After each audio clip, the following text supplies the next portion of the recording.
ระผมนายวรพล พลตรีนักเรียนชั้นมัธยมศึกษาปีที่5/1เป็นประธานสภานักเรียนโรงเรียนหนองเรือวิทยาวันนี้กระผมและเพื่อนๆได้ทำกิจกรรมปลูกจิตสำนึกการเป็นจิตอาสารักษาพัฒนาให้คงอยู่ต่อไปขอบคุณครับเฮ้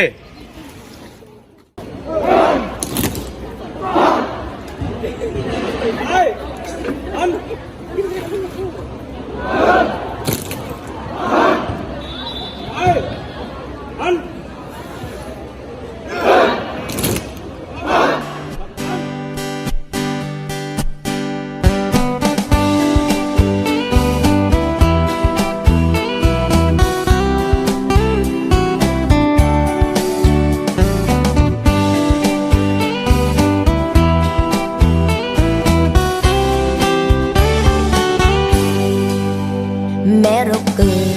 แตกต่างเผ่าพวงผิวพรรณใจตรงกันผูกพันด้วยสามัคคีรวมกายใจ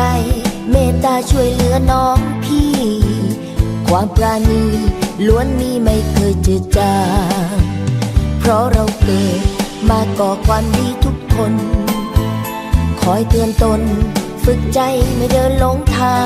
งบรรเทาภัยไกลๆอดทนทุกอย่าง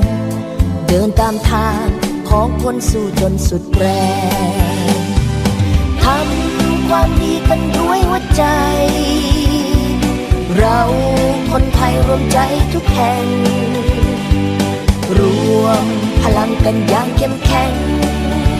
ทุกคนแกร่งจิตอาสาพระราชทานเสียสละ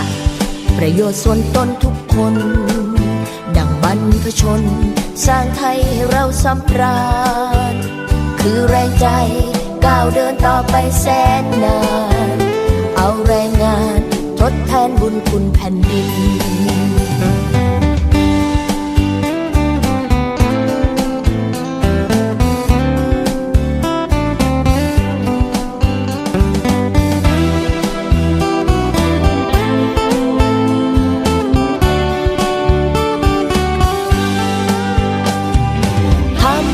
ความดีกันด้วยหัวใจเราคนไทยรวมใจทุกแห่ง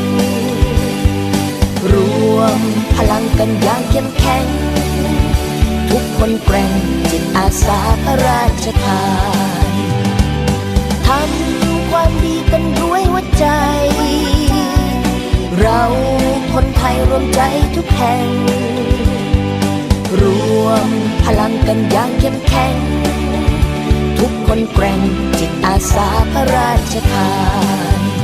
ทุกคนแกร่งจิตอาสาพระรา